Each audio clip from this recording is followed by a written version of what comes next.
Economics में सबसे पहला जो चैप्टर है वो है इंट्रोडक्शन, यानी सबसे पहले हम लोग जानेंगे कि what is actual micro economics. Micro economics होता क्या है, इसमें क्या होता है।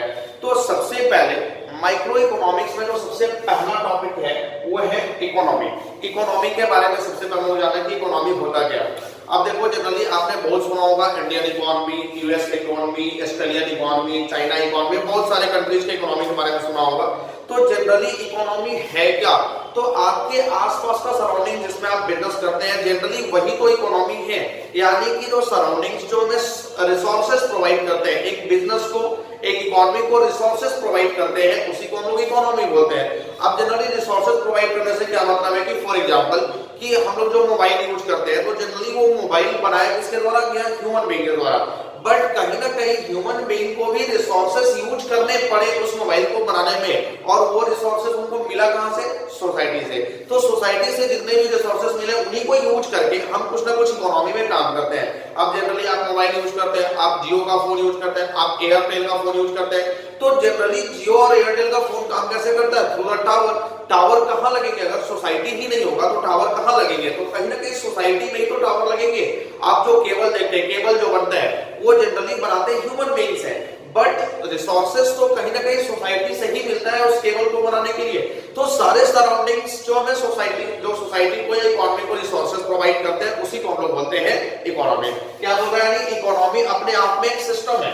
क्या बोल रहा है, and economy is a system. Economy अपने आप में एक सिस्टम है व्हिच प्रोवाइड्स पीपल, जो लोगों को, बिजनेस को, सारे लोगों को प्रोवाइड करते हैं। क्या प्रोवाइड करता है, मींस टू वर्क, यानी काम करने के साधन, एंड अर्न देयर लिविंग, और उनको अपना लाइफ जीने का एक तरीका प्रोवाइड करते हैं कि भाई आप इकोनॉमी में जनरली क्या करते हैं, सोसाइटी के रिसोर्सेज को यूज करके पैसा कमाइए, और उस पैसे को एक अच्छी जगह यूटिलाइज कीजिए, पैसे को अच्छे से यूटिलाइज करके अपने लाइफ को चलाने में हेल्प करेगा। तो कहीं ना कहीं इसी को हम लोग बोलते हैं इकोनॉमी। अब उसके बाद there are 3 vital process of an economy. एक इकोनॉमी के 3 वाइटल प्रोसेस होते हैं, किसी भी इकोनॉमी में 3 वाइटल प्रोसेस होते हैं। फर्स्ट हमारा आता है प्रोडक्शन। अब देखो प्रोडक्शन क्या होता है, तो किसी भी कंट्री का इकोनॉमी हो, चाहे वो कोई भी कंट्री हो, उसका पूरा का पूरा इकोनॉमी बेस्ड होता है, डिपेंड होता है उसके प्रोडक्शन पे। क्योंकि अगर आपका प्रोडक्शन सही होगा तभी आपके देश का इकोनॉमी बहुत सही स्ट्रॉन्ग होने वाला है। अब जैसे आज के डेट में हम लोग देखते हैं कि सबसे पावरफुल इकोनॉमी किसका है, यूएस का। तो सबसे पावरफुल इकोनॉमी वो क्यों है, क्योंकि उसका प्रोडक्शन कैपेसिटी बहुत ज्यादा हाई है। अब प्रोडक्शन कैपेसिटी ज्यादा हाई है तो इतना ज्यादा वो प्रोडक्शन करता है कि सारे देश के इकोनॉमी के साथ जुड़ा हुआ है। अब सारे देश के इकोनॉमी के साथ जुड़े हुए हैं तो आपका इकोनॉमी तो कहीं ना कहीं पावरफुल होने ही वाला है। तो किसी भी कंट्री का इकोनॉमी वो डिपेंड होता है उसके प्रोडक्शन पे। अगर प्रोडक्शन कैपेसिटी आपका सही है तो आपका इकोनॉमी पावरफुल इकोनॉमी होगा। नेक्स्ट हमारा क्या है, कंजम्पशन। कंजम्पशन का मतलब कि जो भी वहां पे गुड्स बनाई जा रही है उस गुड्स का कंजम्पशन आप किस तरीके से कर रहे हैं, गुड्स को आप यूज किस तरीके से कर रहे हैं। तो जनरली गुड्स को यूज करने का भी एक अच्छा तरीका होता है कि आप गुड्स को वेस्ट ना करें, जनरली प्रॉपर यूटिलाइजेशन उसका हो। तो जितने भी कंज्यूमर्स हैं उस गुड्स को अगर प्रॉपर्ली यूटिलाइज कर रहे हैं तो ये होता है हमारा कंजम्पशन। और नेक्स्ट हमारा क्या होता है, कैपिटल फॉर्मेशन। देखिए कैपिटल फॉर्मेशन का मतलब होता है इसमें अकाउंट्स में या इकोनॉमिक्स में भी इन्वेस्टमेंट बोल सकते हैं। इन्वेस्टमेंट से क्या मतलब है कि जनरली जो आपका पैसा लगा हुआ है, आपका पैसा किस जगह पे लगा हुआ है, किस इकोनॉमी में लगा हुआ है, वो प्रॉपर्ली यूटिलाइज हो रहा है कि नहीं हो रहा है। तो जो भी आपका पैसा लगा हुआ है उसका एक प्रॉपर यूटिलाइजेशन होना चाहिए। प्रॉपर यूटिलाइजेशन हो रहा है या नहीं हो रहा है, सही जगह पे लगा हुआ है नहीं लगा हुआ है, ये सारी चीजें पे डिपेंड करती है कैपिटल फॉर्मेशन पे। तो ये 3 वाइटल कॉन्सेप्ट है, 3 वाइटल प्रोसेस है, किसी भी कंट्री इकोनॉमी के ये 3 वाइटल प्रोसेस होते हैं। अब उसके बाद नेक्स्ट है हमारा स्कार्सिटी। स्कार्सिटी क्या होता है, देखिए सिंपल लैंग्वेज में बोलिए लैक ऑफ रिसोर्सेस, यानी किसी भी इकोनॉमी में अगर किसी भी चीजों की कमी हो जाती है तो उसी को हम लोग क्या बोलते हैं, स्कार्सिटी। अब स्कार्सिटी मेनली होता क्या है, स्कार्सिटी कब आता है, जब ये बेसिक फॉर्मूला किसी भी कंट्री इकोनॉमी में अप्लाई हो जाता है तब वहां पे स्कार्सिटी आता है। क्या फॉर्मूला है, when demand is greater than supply, यानी जब चीजों का डिमांड बढ़ जाता है और सप्लाई कम हो जाता है तो वहां पे स्कार्सिटी हो जाता है, यानी कि चीजों की कमी हो जाती है। यानी कि अब जितने भी कंज्यूमर है, अब मैं भी एक कंज्यूमर हूं, आप भी अपने आप को कंज्यूमर ही मानते हो, तो जितने भी कंज्यूमर है वो चीजों का डिमांड ज्यादा कर रहे हैं लेकिन मार्केट में उसका सप्लाई कम है, तो वहां पे उस चीजों की कमी हो जाएगी। आप एग्जांपल ले सकते हो, जैसे पिछले साल जब कोविड-19 आया था तो मास्क, सैनिटाइजर सैनिटाइजर, इन चीजों का डिमांड बहुत ज्यादा था, कंज्यूमर डिमांड बहुत ज्यादा कर रहे थे, बट कहीं ना कहीं मार्केट में इसका शॉर्टेज था, सप्लाई बिल्कुल शॉर्ट था। तो यहाँ पे स्कार्सिटी, मास्क और सैनिटाइजर का स्कार्सिटी देखने को मिल रहा था। इकोनॉमी में, इंडियन इकोनॉमी में मास्क और सैनिटाइजर की काफी कमी थी। क्या बोल रहा है? लिमिटेशन ऑफ सप्लाई, सप्लाई की कमी हो जाना in relation to demand for a commodity, इसको हम लोग बोलते हैं स्कार्सिटी। अब उसके बाद मोस्ट इंपॉर्टेंट थिंग, इस चैप्टर का सबसे इंपॉर्टेंट पॉइंट है इकोनॉमिक प्रॉब्लम। अब इकोनॉमिक प्रॉब्लम क्या होता है, यानी कौन सा ऐसा प्रॉब्लम है जो इकोनॉमी में होता है, क्या दिक्कत है इकोनॉमी का, इकोनॉमिक प्रॉब्लम है क्या। तो देखो सबसे पहले क्या होता है, it is a problem, basically it is a problem of choice, यानी जो चॉइस का प्रॉब्लम होता है that is called the economic problem. अब चॉइस का प्रॉब्लम से क्या मतलब है कि मैं यहाँ पे एक एग्जांपल लेता हूँ कि एक है मिस्टर राम, सपोज कि एक मिस्टर राम है और इनका बर्थडे है, मिस्टर राम है, इनका बर्थडे है। अब इनको बर्थडे के लिए इनके पेरेंट्स की तरफ से 8000 रुपीज मिला है कि आप इसमें अपना बर्थडे सेलिब्रेट करो। अब 8000 जब रुपीज इनके पास आया तो मिस्टर राम ये सोचेंगे कि अब जनरली इस पैसे को, जो कि मिस्टर राम के लिए क्या रिसोर्सेज है, यानी ये 8000 मिस्टर राम के लिए रिसोर्सेज है। अब मिस्टर राम के माइंड में ये बात आ रहा है कि इस रिसोर्सेज को वो कहां यूटिलाइज करें। तो मिस्टर राम का माइंड जा रहा है कि इस रिसोर्सेज से हम पार्टी कर लें, यानी 8000 रुपीज का हम पार्टी कर लें, या फिर इनके माइंड में ये भी आ रहा है कि हम इससे मोबाइल खरीद लें, या इनके माइंड में आ रहा है कि इससे हम बुक्स खरीद लें, या फिर इनके माइंड में आ रहा है कि इससे हम एक अच्छा सा ड्रेस खरीद लें। तो ये सारी बातें इस रिसोर्सेज को लेकर के मिस्टर राम के माइंड में आ रही है। अब यहाँ पे ये मिस्टर राम इस 8000 की रिसोर्सेज से बहुत कुछ कर सकते हैं, बट सवाल ये उठता है कि क्या ये सब कुछ कर सकते हैं। तो नहीं, यहाँ पे मिस्टर राम रुपीज 8000 से ये सब कुछ नहीं कर सकते, पार्टी, मोबाइल, बुक्स और ड्रेस सारा कुछ खरीद नहीं सकते हैं, किसी एक को कर सकते हैं। अब यहाँ पे ये सारे काम क्यों नहीं कर सकते हैं, क्योंकि रिसोर्सेज इनके पास क्या है, लिमिटेड है। रिसोर्सेज हमेशा लिमिटेड ही होता है, रिसोर्सेज इनके पास लिमिटेड है, बट इनका जो वांट्स है, इनका जो वांट्स है वो क्या है, अनलिमिटेड है। तो यहाँ पे मिस्टर राम इस रिसोर्सेज को यूज करके सारे काम को नहीं कर सकते, सारे वांट्स को सेटिस्फाई नहीं कर सकते हैं, बट इसमें से कुछ ना कुछ ये कर सकते हैं। तो जनरली यही प्रॉब्लम है हमारे इकोनॉमी का। क्या बोल रहा है, it is the problem of choice, choice का प्रॉब्लम है involving identification of unlimited human want, यानी यहाँ पे जो ह्यूमन वांट्स है वो काफी अनलिमिटेड है, out of limited resources having the alternative use. और रिसोर्सेज हमारे पास काफी लिमिटेड है और हर एक रिसोर्सेज के अल्टरनेटिव बहुत सारे यूजेज होते हैं। तो यहाँ पे जो इकोनॉमिक प्रॉब्लम है वो किसके कारण है, due to unlimited human wants and the shortage of resources या लिमिटेड रिसोर्सेज। ह्यूमन वांट्स काफी अनलिमिटेड है, सबको सेटिस्फाई नहीं करा सकता। अब मिस्टर राम यहाँ के सारे वांट्स को सेटिस्फाई नहीं कर सकते इस रिसोर्सेज से, क्योंकि रिसोर्सेज उनके पास लिमिटेड है। बट अगर ये 8 लाख या 80 लाख रुपए होता तो वहां पे सारे वांट्स को कहीं ना कहीं ये सेटिस्फाई कर सकते थे। लेकिन उसके बाद भी जब रिसोर्सेज आपके पास काफी आ जाएंगे, उसके बाद भी आपके सारे वांट सेटिस्फाइड नहीं होंगे, क्योंकि आप जैसे एक वांट को पूरा करेंगे, आप अपने इंडिविजुअल लाइफ में ले लो, आपका एक वांट्स पूरा होता है तो फिर दूसरा पूरा होता है तो तीसरा, यानी वांट्स बढ़ते जाता है, बट रिसोर्सेज तो कहीं ना कहीं हमारे पास लिमिटेड ही है ना। तो यही हमारा इकोनॉमिक प्रॉब्लम है कि हमारे पास रिसोर्सेज काफी लिमिटेड है और ह्यूमन वांट्स अनलिमिटेड है, जिसको सेटिस्फाई कर पाना पॉसिबल नहीं है। तो ये था हमारा इकोनॉमिक प्रॉब्लम। अब उसके बाद रीजंस फॉर इकोनॉमिक प्रॉब्लम। अब जनरली इकोनॉमिक प्रॉब्लम के क्या रीजन है, तो ये सारे कुछ डिफरेंस में आ चुके हैं, बट ये 3 पॉइंट को आप समझिए। 3 रीजंस हैं ह्यूमन वांट्स के। पहला, scarcity of resources. Scarcity of resources का मतलब कि हमारे इकोनॉमी में रिसोर्सेज की काफी कमी है, रिसोर्सेज काफी कम है। नेक्स्ट, अनलिमिटेड ह्यूमन वांट्स की, ह्यूमन वांट्स जो है वो काफी अनलिमिटेड है, सबको सेटिस्फाई नहीं किया सकते हैं। उसके बाद अल्टरनेटिव यूजेज। अल्टरनेटिव यूजेज का मतलब कि जितने भी रिसोर्सेज हैं उनके बहुत सारे यूज हैं।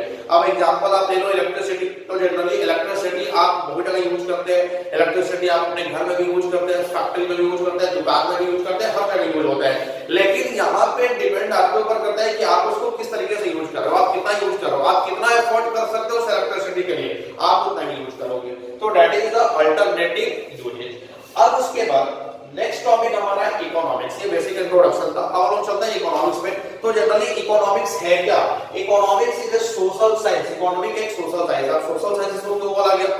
क्योंकि एग्जैक्टली हम इसको साइंस तो नहीं बोल सकते, क्योंकि साइंस इसके प्रिंसिपल जो होते हैं वो यूनिवर्सली एप्लीकेबल होते हैं, सारी जगह सेम इंपैक्ट डालते हैं। बट इकोनॉमिक्स जो है वो हर कंट्री में सेम इंपैक्ट नहीं डालता है, इसके प्रिंसिपल्स अलग अलग हो सकते हैं। तो यहाँ पे हम लोग साइंस तो नहीं बोल सकते, ये इनएग्जैक्ट साइंस है, इसलिए बोला गया कि economic is social science. Economy एक सोशल साइंस है विच स्टडी, जिसमें स्टडी करना होता है द वे, यानी उस तरीका का in which a society choose to use, जिसमें सोसाइटी चूज करती है। हमने बताया कि यहाँ पे चूज करना पड़ता है, चॉइस करना पड़ता है कि आपको क्या करना है। उसके बाद to use its limited resources, कि उसके लिमिटेड रिसोर्सेज को कैसे यूज किया जाए to produce goods and services, इसमें गुड्स और सर्विसेज को प्रोड्यूस किया जाए। अब सिर्फ गुड्स एंड सर्विसेज को प्रोड्यूस करना काफी नहीं है, वहां पे आप प्रोडक्शन करके क्या करोगे, आप उसको पहले सेल तो कर लो, and to distribute among different group of people, आप उसको कैसे प्रोड्यूस करोगे गुड्स एंड सर्विसेज को, और फिर आप उसको डिफरेंट ग्रुप ऑफ पीपल में कैसे सेल करोगे यानी डिस्ट्रीब्यूट करोगे। तो बेसिकली हमारा यही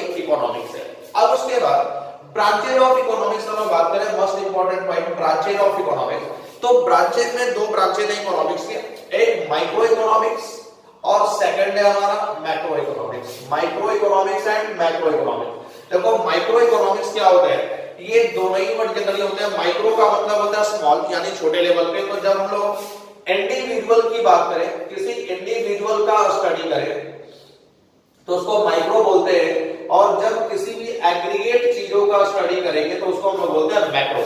जनरली यहाँ पे है क्या, आई फॉर इंडिविजुअल, यानी कि छोटा सा कॉन्सेप्ट है, आई यानी इंडिविजुअल, किसी एक चीजों का स्टडी करते हैं। फॉर एग्जांपल कि अगर मैं किसी भी टाउन के किसी एक पर्सन का स्टडी करूं तो इसको हम लोग क्या बोलते हैं, माइक्रो। लेकिन अगर उस पूरे टाउन का स्टडी करूं तो जनरली हम लोग उसको बोलते हैं मैक्रो। अगर पूरे टाउन का एग्रीगेट स्टडी करूं तो उसको मैं क्या बोलूंगा, मैक्रो। यानी यहाँ पे आई, माइक्रो में आई आया हुआ है यानी इंडिविजुअल, और मैक्रो में ए आया हुआ है, ए यानी एग्रीगेट। तो यहाँ पे एक इंडिविजुअल चीजों का स्टडी किया जाता है और इसमें पूरा का पूरा एग्रीगेट स्टडी होता है, तो इसको हम लोग बोलते हैं मैक्रो। मैक्रो जनरली हम लोग को क्लास 12 में पढ़ना है, फिलहाल क्लास 11 में हम लोग को माइक्रो पढ़ना है।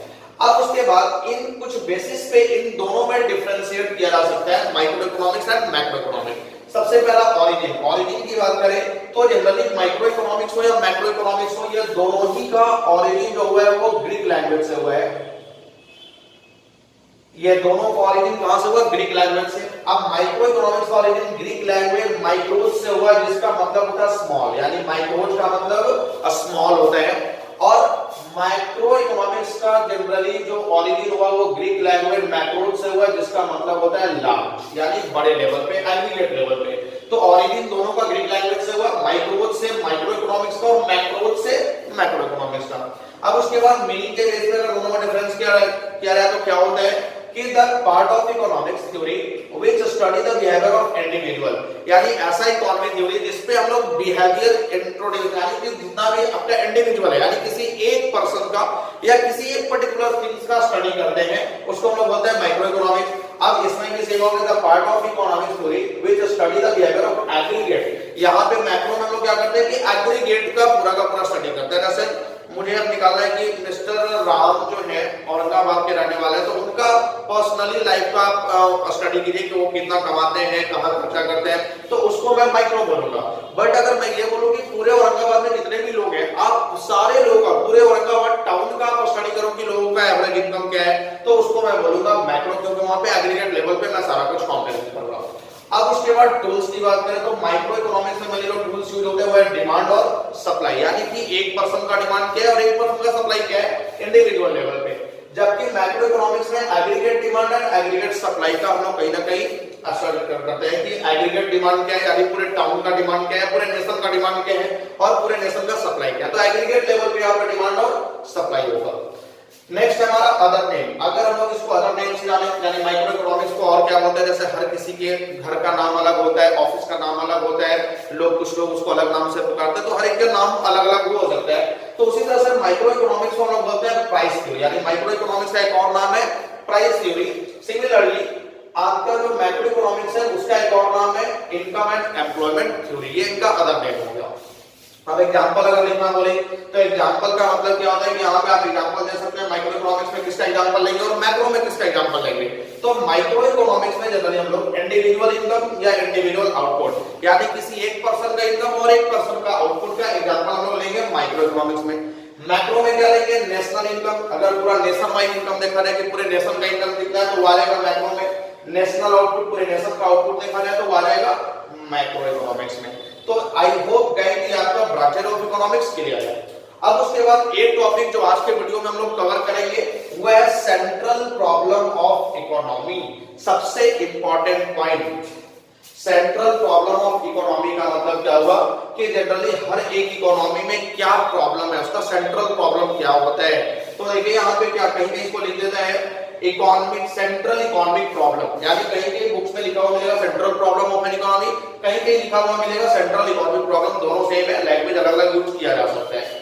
अब उसके बाद तो किसी भी इकोनॉमी की हम बात करें, चाहे वो बिग इकोनॉमी हो या स्मॉल इकोनॉमी हो, डेवलप्ड इकोनॉमी हो, अंडर डेवलप्ड इकोनॉमी हो या डेवलपिंग इकोनॉमी हो, हर एक इकोनॉमी में ये तीन सेंट्रल प्रॉब्लम होते ही हैं।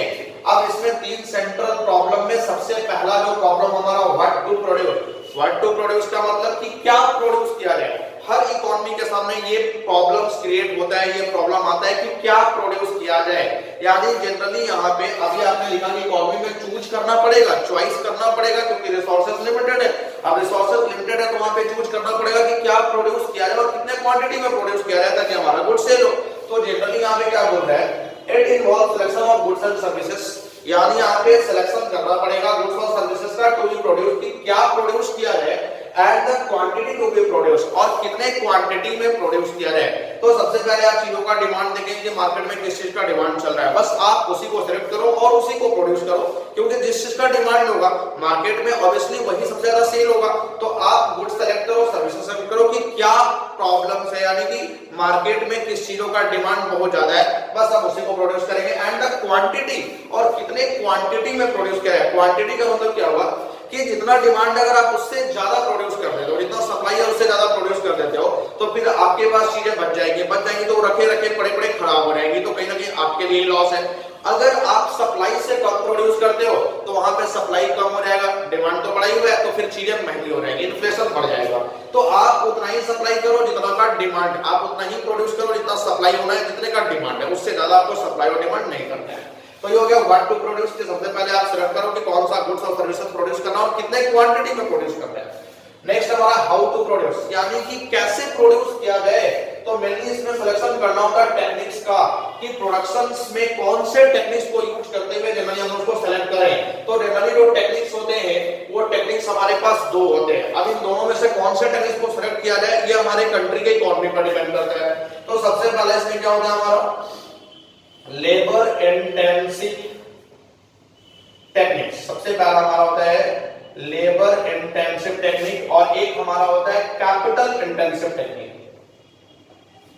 Capital intensive techniques, labour intensive techniques and capital intensive technique. अब लेबर इंटेंसिव टेक्निक्स में क्या होते हैं, मोर लेबर, ज्यादा से ज्यादा लेबर होंगे, एंड लेस मशीन, इसमें लेस मशीन होते हैं। मोर लेबर एंड लेस मशीन, ये होता है labour intensive technique. Capital intensive technique में क्या होते हैं, लेस लेबर और मोर मशीन, इसमें लेस लेबर मोर मशीन होता है। अब कौन सा टेक्निक सेलेक्ट किया जाए ये हमारे कंट्री इकोनॉमी पर डिपेंड करता है कि हमारे कंट्री में इकोनॉमी में लेबर का क्या पोजीशन है और कैपिटल इंटेंसिव का क्या पोजीशन है। अब जैसे हम लोग कुछ नेशन की बात करें जो डेवलप्ड नेशन है, वहां पे मेनली कैपिटल इंटेंसिव टेक्निक चलता है, क्योंकि वहां पे लेबर कैटेगरी के लोग काफी कम है और वहां पे मशीन ज्यादा है, मशीन ज्यादा यूज होता है, लेबर का यूज होता है। बट अगर इंडिया जैसे इकोनॉमी की बात करें तो इंडिया में जनरली लेबर कैटेगरी के लोग बहुत ज्यादा है, काफी पुअर लेबर है, तो उनको भी तो कुछ ना कुछ सोर्स ऑफ इनकम चाहिए।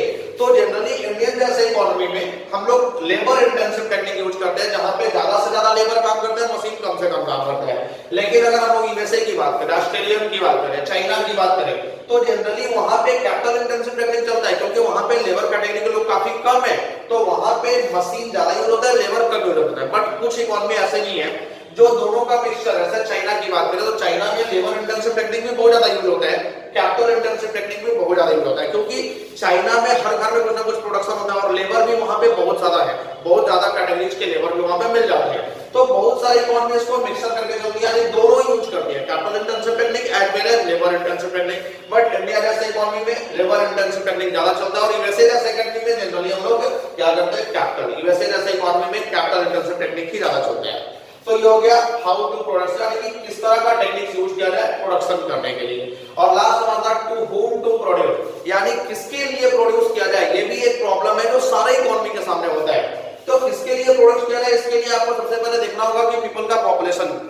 Categories of people, the population of category of people. क्या बोल रहा है? Selection of categories of people who will ultimately consume goods, यानी जो गुड्स यूज करेंगे जनरली उस तरह के कैटेगरी ऑफ पीपल क्या है हमारे इकोनॉमी में वो देखना होगा। फॉर एग्जांपल कि अगर हमारे इकोनॉमी में मैक्सिमम पॉपुलेशन बच्चों का या यूथ का है तो उस यूथ और बच्चों के लिए जो गुड्स यूजफुल होगा बस हम उसी का प्रोडक्शन करेंगे। अब जितने भी बच्चे हैं या जितने भी यूथ हैं उनके लिए अगर हम शूज बनाए, उनके लिए ड्रेसेस बनाए, उनके लिए वॉच बनाए, उनके लिए मोबाइल फोन बनाए तो जनरली वो सबसे ज्यादा बिकेगा क्योंकि वो सबसे ज्यादा यूज करेंगे। बट अगर हमारा इकोनॉमी जो है उसमें सबसे ज्यादा एजेड लोग हैं यानी ओवर 60 वाले लोग हैं, 60 प्लस वाले लोग हैं, तो जनरली फिर उनके यूजफुल के लिए जो गुड्स होगा वो प्रोड्यूस करेंगे। अब फॉर एग्जांपल कि जो 60 प्लस है वो क्या यूज करेंगे? वो व्हील चेयर यूज करेंगे या फिर वो आपका बहुत सारा उनके यूज के लिए जो यूजफुल थिंग्स होता है जनरली हम लोग उसको प्रोड्यूस करेंगे। तो टू होम टू प्रोड्यूस में आपको देखना हो कि आपके इकोनॉमी में जो पीपल है वो किस कैटेगरी के हैं। अगर यूथ है तो आप उनके अकॉर्डिंग गुड्स जो उनके लिए यूजफुल गुड्स है आप उसको प्रोड्यूस करेंगे। जो 60 प्लस वाले या 50 प्लस वाले तो उनके लिए जो यूजफुल गुड्स होगा आप उसको यूज करेंगे। तो ये देखा एक central problem of economy, what to produce, how to produce and to whom to produce. आप यहाँ पे ये सेंट्रल प्रॉब्लम इकोनॉमी सारे इकोनॉमी के लिए होता है, चाहे वो पावरफुल इकोनॉमी हो, चाहे वो लार्ज इकोनॉमी हो, चाहे वो डेवलप इकोनॉमी हो, सबके लिए ये तीन प्रॉब्लम सामने रहते ही रहते हैं। आई होप कि ये सारे टॉपिक आपको क्लियर है। अब उसके बाद एक वीडियो और आएगा इस चैप्टर का जिसमें हम लोग मेनली पीपीसी के बारे में पढ़ेंगे, प्रोडक्शन पॉसिबिलिटी कर्व, और उसके बाद ये हमारा चैप्टर हो जाएगा कंप्लीट। तो आप इसका अच्छे से नोट्स बनाओ और उसके बाद इसके एनसीईआरटी के लैंग्वेज को फॉलो करो, वहां से जो भी डाउट है वो सारी कुछ क्लियर हो जाएगी। अगर उसके बाद भी डाउट आ जाता है तो आप कमेंट सेक्शन में मैसेज करो, वहां से सारा डाउट क्लियर कर दिया जाएगा। उसके बाद वेट करो, बहुत जल्द कल मैं लेकर के आऊंगा इसका सेकंड वीडियो और आपको इसका सेकंड पार्ट भी मिल जाएगा। आई होप कि सारा कुछ क्लियर है, लेकिन आप अपना रिस्पांसिबिलिटी तो बिल्कुल भी मत भूलना। क्या रिस्पांसिबिलिटी है? वीडियो को लाइक करते रहना है, वीडियो को शेयर करते रहना है और अपना रिव्यू भी देते रहना है। Thank you.